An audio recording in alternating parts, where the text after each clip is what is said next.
하나님께서 오늘 우리에게 주시는 말씀은 신약 성경 중에 요한복음 11장 38절에서 44절까지 말씀입니다. 신약 성경 166면에 있습니다. 요한복음 11장 38절에서 44절까지 이 계시의 말씀을 봉독할 때 살아계신 하나님의 음성을 들을 수 있기를 바랍니다. 이에 예수께서 다시 속으로 비통히 여기시며 무덤에 가시니 무덤이 굴이라 돌로 막았거늘 예수께서 이르시되 돌을 옮겨 놓으라 하시니 그 죽은 자의 누이 마르다가 이르되 주여 죽은 지가 나흘이 되었음에 벌써 냄새가 나나이다. 예수께서 이르시되 내 말이 내가 믿으면 하나님의 영광을 보리라 하지 아니하였느냐 하시니 돌을 옮겨 놓으니 예수께서 눈을 들어 우러러 보시고 이르시되 아버지여 내 말을 들으신 것을 감사하나이다. 항상 내 말을 들으시는 줄을 내가 알았나이다. 그러나 이 말씀하옵는 것은 둘러선 무리를 위함이니 곧 아버지께서 나를 보내신 것을 그들로 믿게 하려 함이니이다. 이 말씀을 하시고 큰 소리로 나사로야 나오라 부르시니 죽은 자가 수족을 배로 동인 채로 나오는데 그 얼굴은 수건에 쌓였더라. 예수께서 이르시되 풀어놓아 다니게 하라 하시니라. 아멘. 1964년 캐나다 토론토 대학의 허버트 마샬 맥루한 교수는 미디어의 이해라는 책을 썼습니다. 이 책에 아주 유명한 말이 나왔습니다. The media is the message라는 거죠. 미디어는 메시지다 하는 그런 말을 남겼습니다. 그리고 그가 만든 또 하나의 유명한 신조어가 있는데 바로 글로벌 빌리지, 지구촌이라는 단어입니다. 벌써 54년 전의 일입니다. 지구촌이라는 것은 지구를 하나의 마을로 보는 세계관입니다. 정말 그렇죠? 세계는 교통수단, 또 통신수단, 관광산업, 인터넷 등의 발달로 인해서 점점 하나로 묶여져 가고 있습니다. 방 안에 앉아서 전 세계의 소식들을 동시에 알 수가 있습니다. 그리고 다국적 기업들은 어디를 가도 만납니다. 우리만 맥도날드 맛을 보는 게 아니라 저 인도네시아 사람들도 또 중국 사람들도 오늘 아침 맥도날드를 먹습니다. 궁금해서 맥도날드가 도대체 전 세계에 몇 개가 있나 하고 찾아보니까는 115개국에 37,241개가 있더라고요. 종업원 수만도 40만 명이 넘고요. 그리고 매일 54 밀리언 피플이 맥도날드를 들어갑니다. 음식을 사 먹는다는 거예요. 어떻게 안 놀라시나 이 얘기를 듣고도. 매일 5,400만 명이 먹는다는 게 이게 상상할 수가 있습니까? 식성도 어찌 보면은 이제는 다 같아질 것 같아요. 그런데 식성과 피부와 언어는 뛰어넘는다고 하더라도 이 동서양의 문화와 사고의 차이를 극복하는 것은 참 어렵습니다. 달라도 다른 게 너무 많잖아요.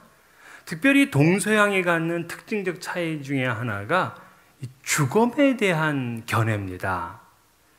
이 장례는요, 각 나라와 지방마다 다르지만 제가 한국에서 있을 때 그리고 미국에서 목회를 할 때 보면은 큰 차이가 한국에서 입관을 한다 그러면은요, 입관식에는 그 입관하는 그 순간에는 가족들만 갑니다. 몇몇 가족들만.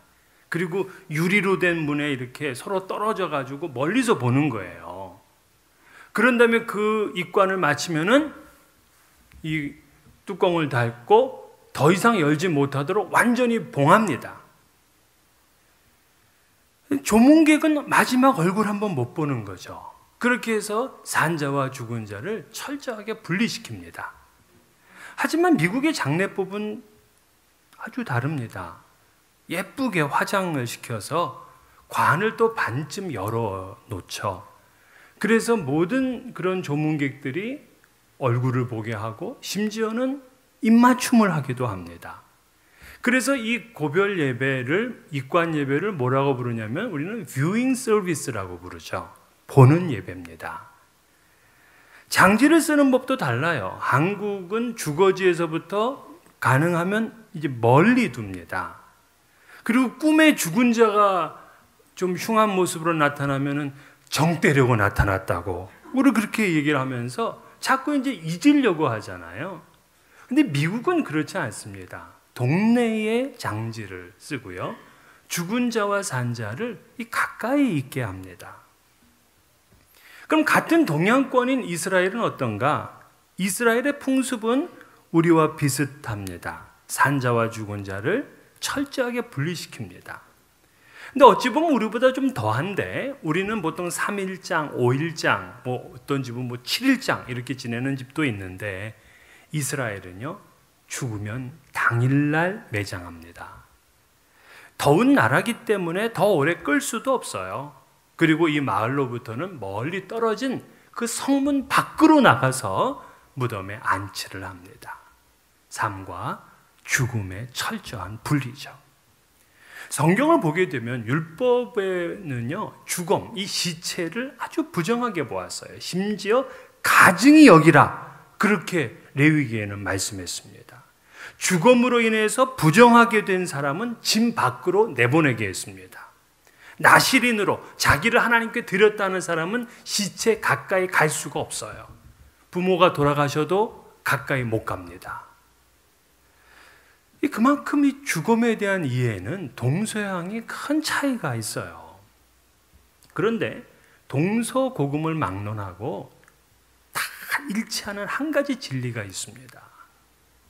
모든 인간은 죽는다 하는 사실이죠. 장래의 풍습은 시대마다 지역마다 달라요. 또 빈부의 차이도 크게 납니다. 그런데 한 가지 동일한 진리는 뭐냐면 인간은 모두 죽는다는 사실이에요. 오늘 본문의 요한복음 11장의 나사로의 죽음이 그 진리를 우리에게 다시 한번 확인시켜 주고 있는 겁니다. 죽음이라는 거는 사실은 굉장히 자연스럽잖아요.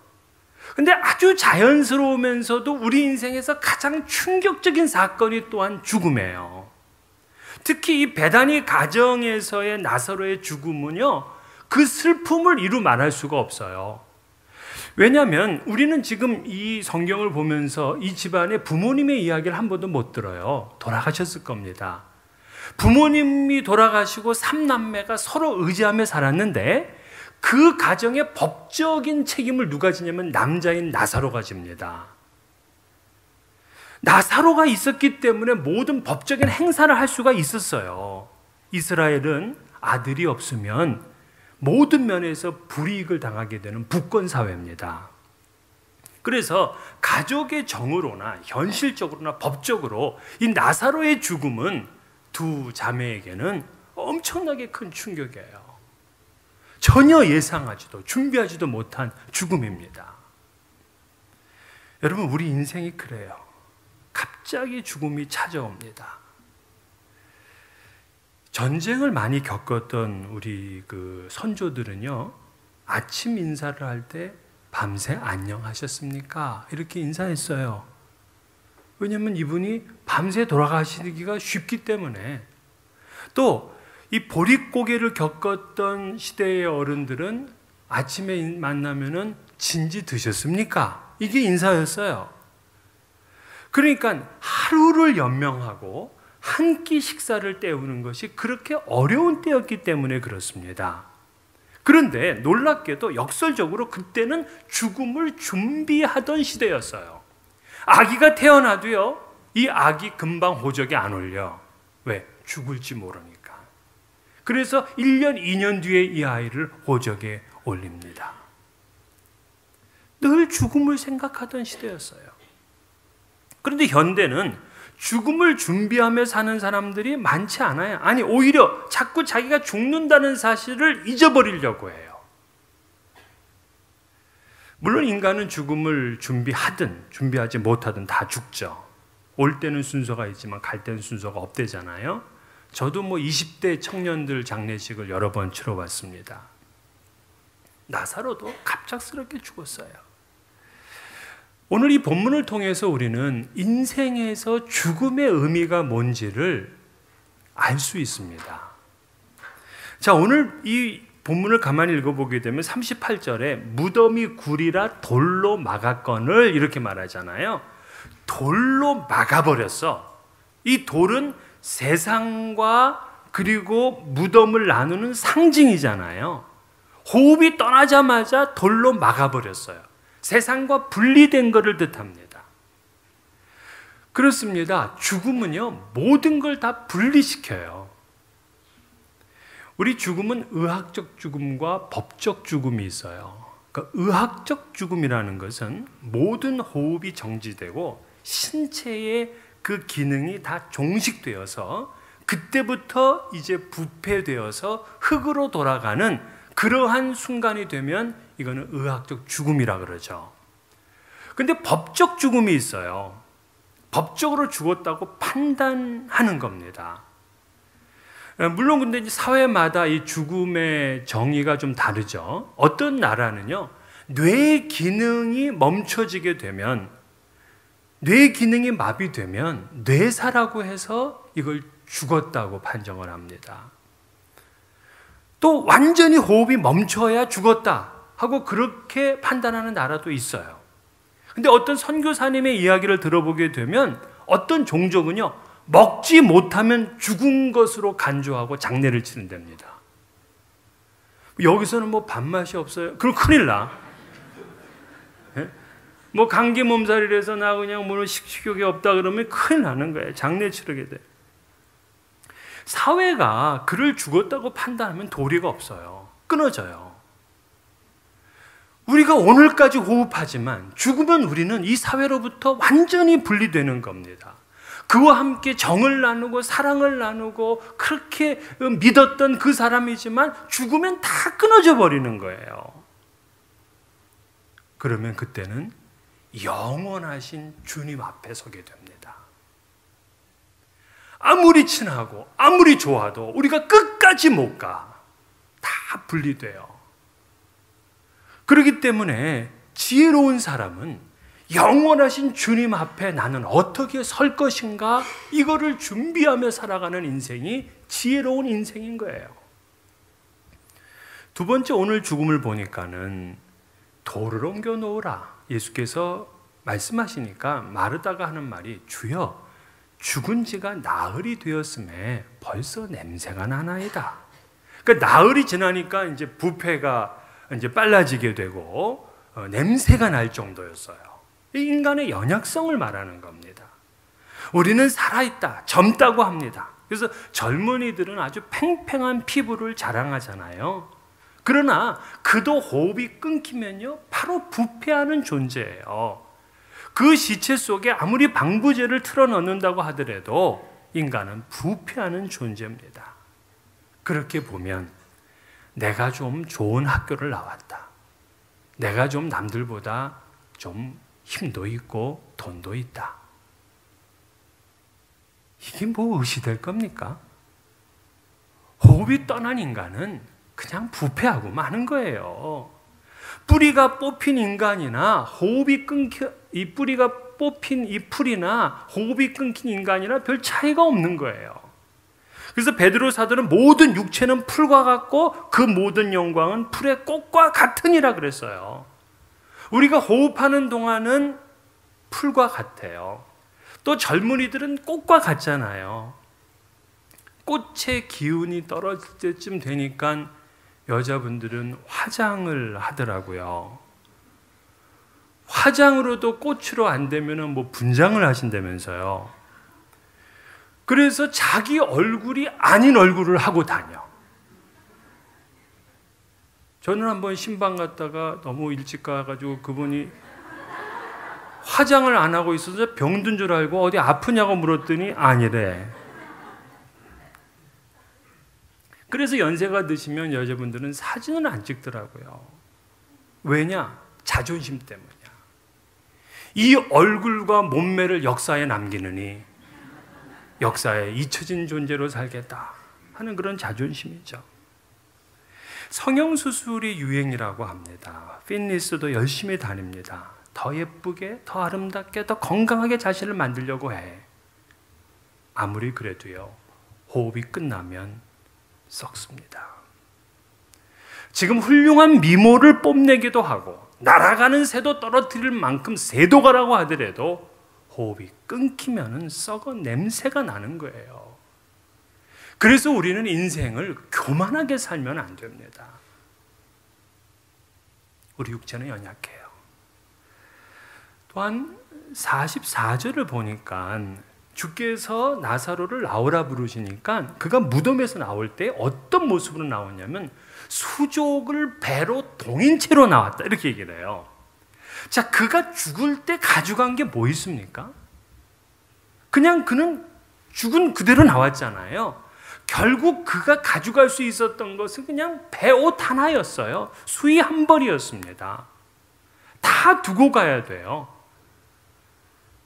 오히려 많이 남긴 것 때문에 사실 자식들끼리 싸우고 난리를 치는 일들이 얼마나 많습니까? 아니, 평생 그 고생해서 그렇게 많은 돈을 벌였는데 죽고 나니까 결국 자식들이 그거 가지고 서로 안 보고 싸워.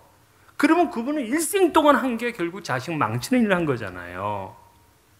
그래서 지혜로운 부모는 재산을 자식에게 상속하지 않아요. 그의 머리에 상속을 하고 자녀들의 마음에 상속을 하는 거지 동산과 부동산으로 상속하지 않습니다.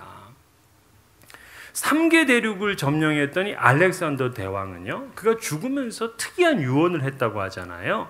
자기의 관 양 옆에 구멍을 뚫어서 자기의 이 빈손을 보이라는 거예요. 지금 이것이 이란에 그 관이 있다 그래요.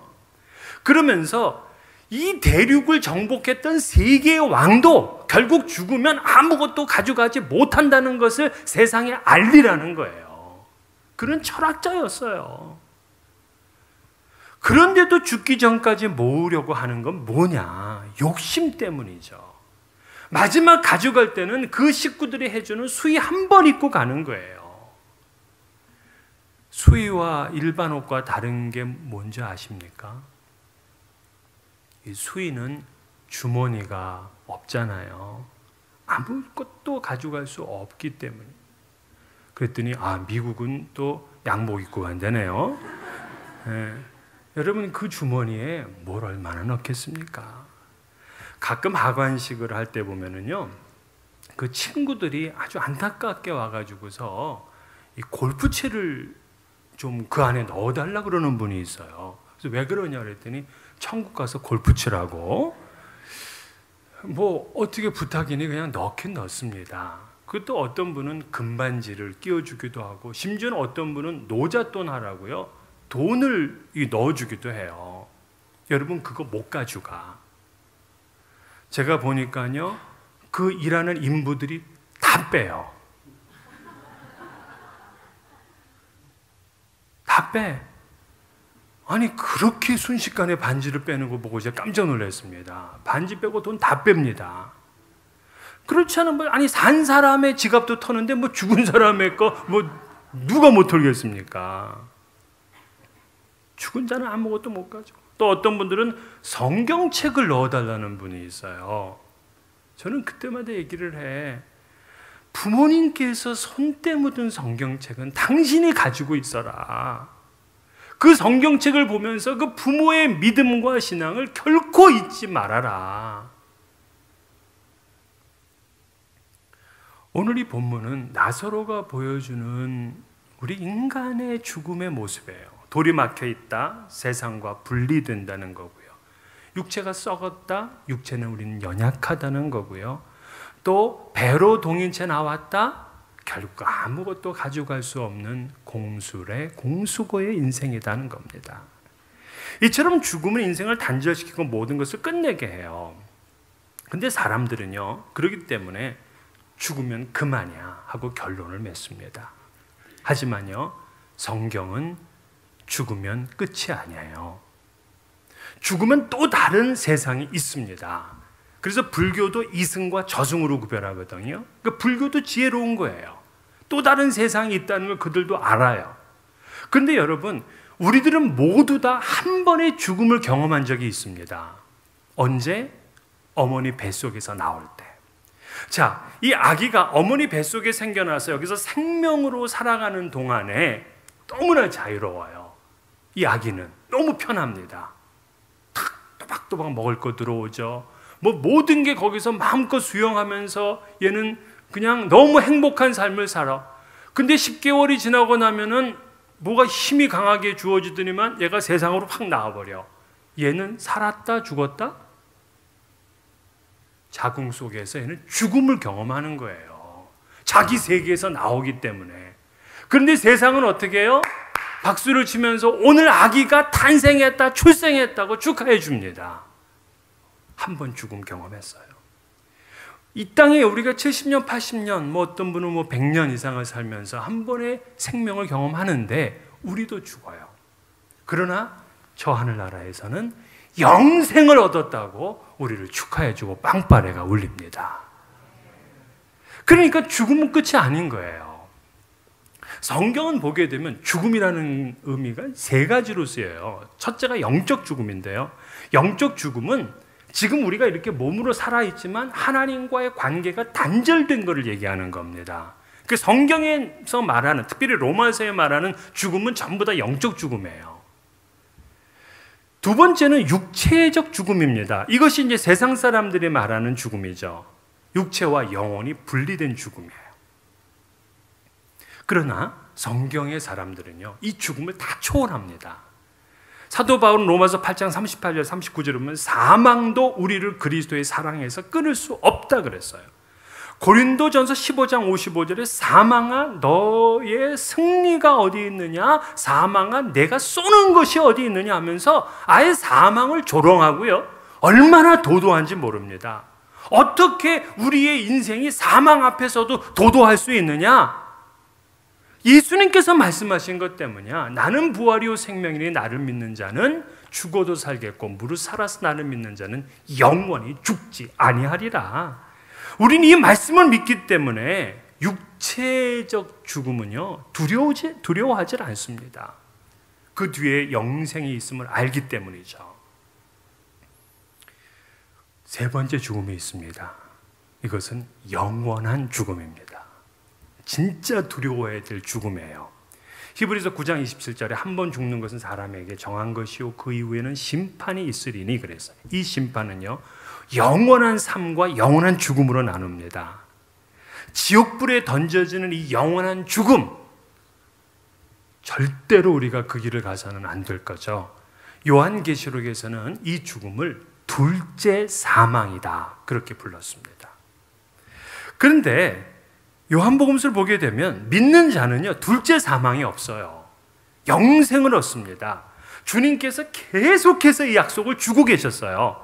요한복음 3장 15절 이는 그를 믿는 자마다 영생을 얻게 하려 하심이라. 3장 16절 이는 그를 믿는 자마다 멸망하지 않고 영생을 얻게 하려 하심이라. 3장 18절 그를 믿는 자는 심판을 받지 아니하고. 3장 36절 아들을 믿는 자에게는 영생이 있고. 그러니까 영생이 있어요. 영생이. 근데 영생하는데도 오늘 본문에 보면은 마르다와 마리아 그리고 유대 사람들이요 무덤에 와서 눈물을 흘려요. 부활과 영생을 믿지 못하면 그분들이 할 수 있는 것은 눈물밖에 없어요. 예수님도 이렇게 사망 권세 아래에서 짓밟혀 있는 인간의 모습과 그들의 불신을 보면서 우셨어요. 그리고 비통해 하셨습니다. 그러더니만 예수님이 하신 말씀이 돌을 옮겨 놓으라 하시고는 눈을 들어서 하늘을 보더니만 갑자기 하나님께 감사해요. 하나님 이 말을 들으신 것을 감사하나이다. 그런 다음에 큰 소리로 외쳐서 하시는 말씀이 나사로야 나오라 큰 소리로 외치셨어요. 라자레 듀로 엑소 하면서 외치셨어요. 누구도 생각 못했어요.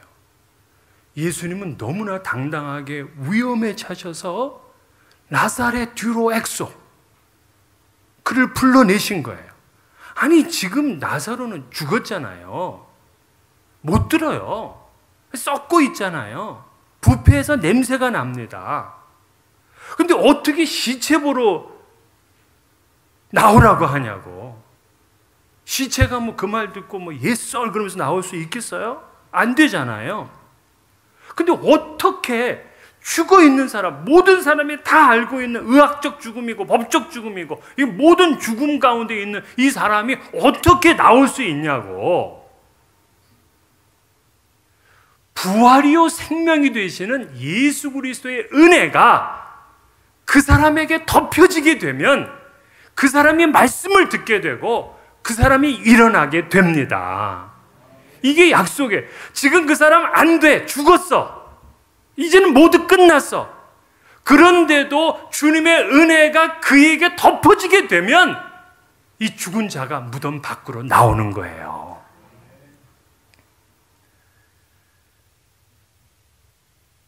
우리가 믿는 분이 바로 그분이에요. 부활과 생명의 주인이세요. 그래서 주님께서는 나사로야 나오라, Lazarus come out 이렇게 불렀어요. 정말 여러분, 우리가 호흡이 안 되는 세상 같고 무덤 같은 생명이 없는 곳에 있더라도요, 끝난 거 아니에요. 그에게 주님의 부활이며 생명이신 주님의 은혜가 덮여지게 되면은요, 말씀을 들어요. 그리고 생명으로 나오게 되어 있습니다. 오늘 이 본문에 쓰인 이 라사레 듀로엑소, 이 헬라어는요, 동사가 없는 말들이에요. 동사가 없어요. 라사레는 나사로에 대한 호칭이고요. 듀로라는 것이 무슨 뜻이냐면 이리로 이런 뜻이고요. 엑소라는 건 밖으로 이런 얘기야. 그러면 예수님은 뭐라고 했냐면 부사 두 개를 얘기한 거야. 나사로, 이건 불능 호칭이고요. 듀로, 엑소. 이리로, 밖으로. 이렇게 얘기하신 거야. 이리로, 밖으로. 그러니까 이리로, 밖으로라는 말은 장소가 굉장히 중요한 게 되는 거예요. 장소가. 지금 이리 밖으로 나오는 건 주님이 계신 곳, 생명이 있는 곳이야. 지금 네가 있는 그곳, 거기는 흑암과 죽음이 있는 무덤이에요. 그 무덤에서, 그 죽음에서, 그 어둠에서 생명과 빛으로 나오라 하시는 그 주님의 초청인 겁니다. 이 죽은 나사로가 그 위험 있는 명령에 일어서서 무덤 밖을 나왔습니다. 그리고 부활이며 생명이신 주님 앞에 섰습니다. 얼마나 놀랍고 감격스러운 일이에요. 이건 감격을 넘어서요, 충격적이고 환상적입니다. 지금 나사로의 그 누이들과 그 친구들과 그 동네 사람들은요, 이 경이로운 사실을 보면서 이들은 말로 표현할 수가 없었어요. 그 기쁨을 상상할 수가 없어요. 근데 여러분, 이게 샘플이야. 나사로의 부활을 통해 알아야 될 것은 우리도 다시 그렇게 살 겁니다. 진실로 진실로 너에게 이르노니 죽은 자들이 하나님의 아들의 음성을 들을 때가 오나니 곧 이때라. 듣는 자는 살아나리라. 들으면 살아요. 영적으로 죽은 자가 말씀을 듣고 이제 뒤로 엑소, 이리로 밖으로 주님이 계신 그곳으로 나와야 돼. 그러니까 우리가 있는 장소가 굉장히 중요하잖아요. 이 어둡고 침침하고 이 죽음의 그림자가 있는 그곳에 나는 있을 것인가? 아니면 주님의 음성을 듣고 나가서 그 생명과 빛이 있는 그 자리에 나는 두 발을 딛고 설 것인가? 그건 우리의 결정이에요. 오늘 이 말씀을 붙들고 이번 우리 목요일 날 약속의 교회 쿠바 단기 선교팀이 마탄사스로 출발하게 됩니다. 그곳에서 많은 나사로들을 만나게 될 겁니다. 그들에게 부활이요 생명이신 주님의 은혜가 덮기를 기도하고, 또 그들에게 나사로야 나오라 하고 외치며 그들의 생명을 불러내기 위한 여행이 될 것입니다. 여러분들도 기도해 주세요. 오랫동안 사회주의로 이 복음을 전할 수 없는 나라가 된 이 쿠바에 하나님의 긍휼과 또 하나님의 구원이 임하게 해달라고 기도해 주시기를 바랍니다. 죽은 자도 살리시는 부활과 생명의 주님을 믿으시기를 주의 이름으로 축원합니다.